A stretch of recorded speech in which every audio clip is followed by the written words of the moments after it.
How to download Openshot on PC.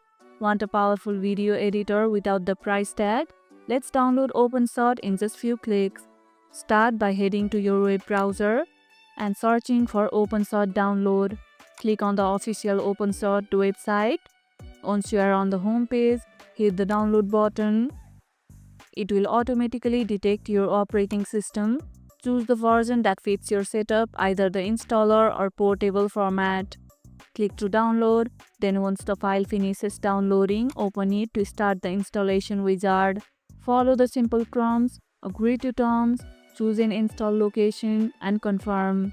Wait for the installation to complete, then launch Openshot from your start menu or desktop shortcut. If the app does not open, right-click and choose Run as Administrator.